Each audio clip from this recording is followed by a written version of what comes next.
इस वक्त पाकिस्तान तहरीक इंसाफ के रहनुमा सेनेटर हुमायूं मोहम्मद साहब ने भी ज्वाइन किया है। अस्सलाम वालेकुम सेनेटर साहब, बहुत बहुत शुक्रिया आपके वक्त के लिए। सेनेटर साहब, आज तीसरी बार 190 मिलियन पाउंड केस का फैसला मौखर हुआ और हुकूमत ये इल्जाम लगा रही है कि पाकिस्तान तहरीक इंसाफ असल में ताखीरी हरबे इस्तेमाल कर रही है और आज इसी वजह से बानी PTI जो है वो टाइम पर हाजिर नहीं हुई, जिसकी वजह से जज साहब चले गए। बिस्मिल्लाहिर्रहमानिर्रहीम, इय्याका नअबुदु व इय्याका नस्तईन। देखिए, मैं सिंपल सी बात बताता हूँ, ये बिल्कुल झूठ है। जो टाइम था कि जिस वक्त सबको हाजिर होना था और फैसला सुनाने का टाइम था, वो 11 बजे का था और 10:30 बजे ही ये फैसला सुना दिया गया है कि भाई हम लोग इसको मौखर कर रहे हैं। बहाना उन सब लोगों ने बना दिया कि जी पाकिस्तान तहरीक इंसाफ के लोग नहीं थे। देखिए, एक आदमी तो शख्स है ही जेल में, वो 50 कदम के फासले पर है, उसको ले आओ। उसने कौन सा इधर उधर जाना है। दूसरे जो है उन्होंने कहा हम रास्ते पर हैं, तो आप बुला ले, वेट कर लेते, डिले कर लेते, घंटा डिले कर लेते। ये सारे बहाने झूठ बोलने के। मैं आपको सिंपल सी बात बताता हूँ, जब हम बात करते हैं 190 मिलियन पाउंड की, इन लोगों ने नाम बदला है अल कादिर ट्रस्ट यूनिवर्सिटी के नाम बदल के 190 मिलियन पाउंड, क्योंकि इनको शर्म आती है। शर्म आती है कि ये उस यूनिवर्सिटी जिसके अंदर लोगों को असहाबा इकराम के जिस तरीके से वो डील करते थे वो पढ़ाया जाता है, सुन्नत नबी पढ़ाई जाती है कि किस तरीके से। सेनेटर साहब, इस केस का फैसला ना आने से बज़ाहिर लगता यह है कि पाकिस्तान तहरीक इंसाफ को फायदा हो रहा है कि फैसला आएगा तो सजा हो जाएगी। इस केस के फैसला ना आने से फायदा हो किसको रहा है वैसे? नहीं, देखिए, इस केस का फैसला ना होने से हुकूमत को ही फायदा हो रहा है, हमें तो नुकसान हो रहा है। जब आप एक गलत फैसले का गलत डिसीजन लोगे, मैं उसको चैलेंज कर लूंगा और इस किस्म का, जैसे इद्दत का केस था, it did not stand a chance. इसी तरीके से इस केस में कोई चांस, देखिए, इस केस के जो सारा मौकफ है वो क्राइम के ऊपर है। अच्छा, NCA ने और NAB ने, इन दोनों ने एक्नॉलेज किया हुआ है कि इसमें प्रोसीड ऑफ क्राइम है ही नहीं। ये आउट ऑफ कोर्ट सेटलमेंट था बिटवीन टू पार्टीज, एक NCA है और एक मलिक रियाज है। मलिक रियाज ने हसन नवाज से एक प्रॉपर्टी खरीदी, जिसके बेसिस पे उन्होंने कहा, NCA ने कहा कि ये मनी लॉन्ड्रिंग के पैसे, लेकिन वो मनी लॉन्ड्रिंग के नहीं निकले। तो अब ये पैसा मलिक रियाज का है। मलिक रियाज ने कहा कि मैं इसको वापस भिजवाता हूं। नजर इस बात से सेनेटर साहब, अब फैसला सुनाए जाने की अगली तारीख तो आ गई है, इसको मजीद कितना प्रोलॉन्ग कर लेंगे? वो कोई ऐसा तो नहीं हो सकता कि 1-2 महीने और प्रोलॉन्ग कर लिया जाए। ये तो अब दिनों की बात है, क्योंकि अगली तारीख आ गई है, तो फैसला तो आना ही है अल्टीमेटली। लेकिन इस ब्रैकेट में, इस विंडो के अंदर जो कुछ दिन की है, क्या ऐसा खास होने जा रहा है? मुझे समझ नहीं आ रही, इन लोगों ने सुनाया क्यों नहीं है।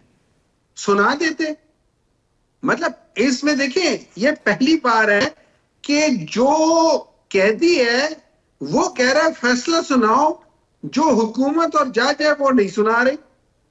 मतलब can you imagine this thing कि हमने ये भी देखना पड़ रहा है कि एक आदमी कह रहा है यार मेरे खिलाफ फैसला सुना दो, जो भी फैसला सुनाना है सुना दो, और बाकी लोग डर रहे हैं, बाकी लोग घबरा रहे हैं। आपका तासुर क्या है, क्यों हो रहा है? और ये जो अगर दिन है, चंद रोज है अगर फैसला सुनाने में, तो इन दिनों में ऐसा क्या खास हो जाएगा? देखिए, असल में मसला ये है, मैं आपको एक बात बताता हूँ। सारा मसला जो है ना वो ये है कि इन लोगों ने इमरान खान को अंडर एस्टिमेट किया। इन लोगों का ख्याल था इमरान खान वो सारी जिंदगी प्रिंसली जिंदगी गुजारता रहा है, तो वो जेल में 2-3 दिन नहीं ठहरेगा। कोई कहता था कि ये करता है तो ये हफ्ता नहीं ठहरेगा, कोई क्या कहता था। आज इन सबको समझ आ गई है कि उसने ना उसके प्लेटलेट्स गिरे, ना उसको कोई एफिडेविट देनी पड़ी, या उसके किसी साइकियाट्रिस्ट ने कहा कि इसका तो दिमाग खराब है, ना किसी ने कहा कि इसकी कमर में दर्द है, ना वो किसी ICU में लेटा है, ना कुछ हुआ है। कुछ फर्स्ट क्लास, अल्हम्दुलिल्लाह, और अल्लाह उसको इसी तरह ही लंबी जिंदगी दे। वो इसी तरीके से चल फिर रहा है। इस चीज को ये लोग अंडर एस्टिमेट कर गए। नंबर, इनका ख्याल ये था कि जब ये डरेगा, इस चीज से डरेगा, तो ये हमसे डील कर लेगा। हम इसे कहेंगे कि 3 साल के लिए बाहर चले जाओ, मुंह बंद कर लो, जैसे कोई लोग 10 साल के लिए मुंह बंद करके बाहर भाग गए थे। उसी तरीके से ये चला जाएगा। ये ऑफर की 3 साल तक बाहर जाने की? बिल्कुल की है। ये ऑफर मैं बताता हूँ की है। इमरान खान ने खुद भी कहा है। इमरान खान ने क्यों कहा है कि मैं 3 साल छोड़कर 3 सेकंड भी खामोश नहीं रहूंगा। ये कैसे हो सकता है? बनी गाला के बारे में हर चीज, बनी गाला और लंदन 2 जगहों का कहा गया इन्हें कि यार बनी गाला चले जाए, खामोश रहे, लंदन जाए चले जाए। सर जी, इस तरह मैं आपको एक बात बताता हूँ। एक आदमी है, उसने मुझे कहा था कि डॉक्टर साहब आपके थ्रू हम पैगाम भिजवाना चाहते हैं, क्योंकि हमारा ये ख्याल है कि आप ऑनेस्ट बंदे हैं, आप दरमियान में हेरा फेरी नहीं करेंगे। मैंने कहा क्या पैगाम भिजवाना चाहते हैं? उन्होंने मुझे कहा कि हम खान साहब को ये कहना चाहते हैं कि ये चीज, इस तरह की कोई चीज एक्सेप्ट कर ले। मैंने कहा इस किस्म की चीज में I am not a part of it. क्यों? ये मुझे भी मंजूर नहीं होगा। इमरान खान तो मुझे मार देगा अगर मैंने इस तरह की बात की तो। किस शख्स ने कहा आपको? बस छोड़ दे उसको किस शख्स ने कहा, लेकिन जनरली ये बात हुई है। अच्छा, मैंने तो उस चीज को कोई बिल्कुल कोई ही टाल कोई दिया ना। ताकतवर आदमी होगा ना जो ऐसा कर सकता होगा, या जिसके देखिए, पास बात फैसले ये का नहीं इख्तियार है। होगा। देखिए, बात जरूरी नहीं है कि कोई ताकतवर आदमी आपसे बात करे। ताकतवर आदमी के इर्द गिर्द बहुत सारे लोग होते हैं जो उसके लिहाज से होते हैं। वो भी आपसे कोई वैसे आउट ऑफ द वे बात कर रहे होते हैं कि यार ये मैं ये करना चाहते, लोग ये कहना चाहते, वो कहना चाहते। मेरा उसका जवाब था, आप शेर को कह रहे हो कि यार तुम गोश्त खाना बंद करके तुम घास खाना शुरू कर दो। नहीं तो मैंने सेनेटर साहब, what have you decided now? Pakistan Tehreek Insaf की कमेटी में क्या फैसला हुआ है? क्या आप इस पे एहतजाज करने जा रहे हैं? क्या प्रोटेस्ट करेंगे कि फैसला क्यों नहीं सुनाया जा रहा, या इंतजार करेंगे अगली हियरिंग का? देखिए जी, ये हम लोग तो प्रोटेस्ट दो तीन तरीकों से कर रहे हैं। हम लोग तो ये जिस तरीके से ये सारा कुछ हो रहा है, जिस तरीके से पाकिस्तान तरीके इंसाफ के खिलाफ ये पॉलिटिकल केसेस हैं, और वो भी बगैर किसी शवाहिद के, वो भी गलत तरीके से कहते हैं, उसका प्रोटेस्ट करना मेरा फर्ज भी बनता है, मेरा हक भी बनता है। मैं क्यों ना करूं उसका प्रोटेस्ट? मैं आपके प्रोग्राम के लिहाज से मैं प्रोटेस्ट करता हूं। मैं प्रोटेस्ट कर रहा हूं। ये प्रोटेस्ट का कौन सा तरीका है डॉक्टर साहब? ये प्रोटेस्ट किसके जापानी लिए? तरीका है। अच्छा। ये जापानी तरीका है। इस तरह के प्रोटेस्ट हम करेंगे। और ये किस तक पहुंचा रहे हैं आप? ये जो आवाज है, जो मखसूस आवाज अभी देखिए ना, आपने पैदा की है, ये किसके लिए है? तो वो कहती है ना, वो कहते हैं दिल से निकलती है जो आवाज असर रखती है, पर नहीं ताकत परवाज मगर रखती है। और ये जबान जो आपने अभी जिस जबान में प्रोटेस्ट किया है, ये जबान कौन समझेगा डॉक्टर साहब?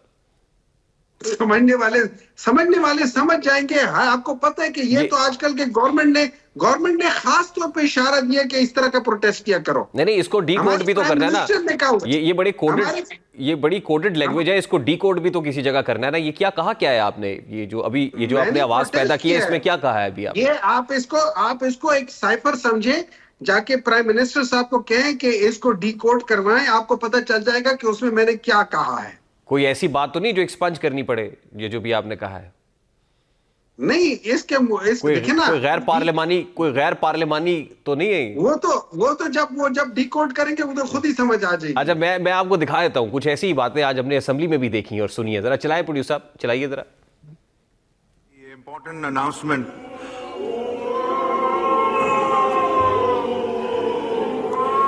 In accordance with the sub. Senator साहब, ये क्या हो गया तहरीक इंसाफ के लोगों को? सेनेटर साहब, ये सारे मिलके ऐसी आवाजें निकाल रहे हैं सर। ये देखिए, मेरी बात सुने। ये कोई चिड़ियाघर है सर? आपको भी पता है, मुझे भी पता है, ये प्रोटेस्ट करने का ऑफिशियल तरीका है। अब आप जब भी प्रोटेस्ट करेंगे आपको करना पड़ेगा। सर, ये कुछ चिड़ियाघर में प्रोटेस्ट हो रहा है? सर जी, चिड़ियाघर में प्रोटेस्ट नहीं, ये जापानी तरीका है। ये हमारे प्राइम मिनिस्टर साहब ने खुद कहा है कि प्रोटेस्ट ऐसे होता है। प्राइम मिनिस्टर साहब की बाकी बातें तो आप मानते नहीं है, ये बात आपने मान ली सेनेटर साहब। बहुत नाइंसाफी है। शुक्र करें उनकी एक बात तो हमें कोई पता चली है कि कोई काम की भी बात। आपको पसंद आई ये बात? हमें बिल्कुल उनकी ये बात पसंद आई। हमने कहा हम इसी तरह प्रोटेस्ट करेंगे करके। ठीक है, यानी अब मुस्तकबिल करीब में हम इसी तरह की आवाजें सुनेंगे पाकिस्तान तहरीक इंसाफ की तरफ से। अब सड़कों पे नहीं निकलेंगे, अब डी चौक का रुख नहीं करेंगे, बल्कि जहां होंगे वो इस तरह की आवाज पैदा करके अरबाब इख्तियार तक पहुंचाने की कोशिश करेंगे। ये कह रहे हैं आप? नहीं, हम ये कह रहे हैं कि हम यहां से तो स्टार्ट ले रहे हैं, आगे आगे देखिए होता है क्या। तो वैसे सेनेटर साहब, कितना अजीब मंजर होगा जब मुज़ाकरात का तीसरा दौर होगा। मुझे पता चला है 15 जनवरी को नहीं, अब 16 जनवरी को होने जा रहा है। तो 16 जनवरी को जब मुज़ाकरात के लिए बैठेगी पीटीआई की जो कमेटी है, तो वो भी हुकूमत से इसी जबान में बात करेगी? नहीं, वो प्रोटेस्ट नहीं कर रहे, प्रोटेस्ट हम कर रहे हैं। देखिए, इस तरह है, जो तीसरे जो होंगे उसमें जो हुकूमत ने हमें कहा था कि आप इन राइटिंग दोगे, तो as per instructions of Imran Khan हम लोग इन राइटिंग देंगे गवर्नमेंट को कि ये हमारे चार्टर ऑफ डिमांड है, और उसके साथ उनको एक टाइम बार करेंगे कि 31 जनवरी से पहले पहले चौथी मीटिंग बुलवाएं और चौथी मीटिंग में आप हमारी इस डिमांड के ऊपर कुछ न कुछ पेशरफ्त की हो। अगर वो उस चीज के ऊपर वो पेशरफ्त नहीं करते या फिर अगर वो 31 जनवरी से आगे जाते हैं तो फिर हम लोग इस जो निगोशिएशंस हैं हम उनको ब्रेक कर देंगे। हम कहेंगे फिर हम आपके साथ निगोशिएशंस करते ही नहीं है, क्योंकि हम देखिए किसी चीज का कोई फायदा नहीं है। अगर आप उसको किसी को ट्रक की बत्ती के पीछे लगा देना तो कोई फायदा नहीं है। आपने काम करना है, आपने बात करनी है, आप सीरियस है तो आपको टाइम बाउंड करना पड़ेगा। ठीक, तो अगर आप सीरियस नहीं है ना, मैं आपके प्रोग्राम को 6 घंटे भी चला सकता हूँ ना। आपको कहता रहूंगा यार घंटे बाद आ जाना, आपका प्रोग्राम चलाता हूँ, फिर आना, घंटे बाद आना। आपको एक टाइम पीरियड दिया जाता है। अब तो पाकिस्तान तहरीक इंसाफ को मेरा ख्याल है पूरा दिन शो चला सकती है। जो कंटेंट आपको मिल गया आप वो एक आवाज निकालते रहे तो मेरा ख्याल पूरा दिन निकालते रहेंगे। सर लास्टली नहीं है, हमें तो बहुत सारे देखिए बात यह है कि जब हम इनके जो कारनामे इन लोगों ने किए हैं, जब हम उनको खोलना शुरू करेंगे तो हर एक कारनामे के ऊपर आप बिल्कुल सही कहते हैं कि ठीक ठाक वो हो जाएगा, काम हो जाएगा। अच्छा, लेकिन अनफॉर्चुनेटली हाँ जी सेनेटर साहब लास्टली ये मुज़ाकरात और एहतजाज और हु की आवाजें ये सब एक साथ चल सकता है?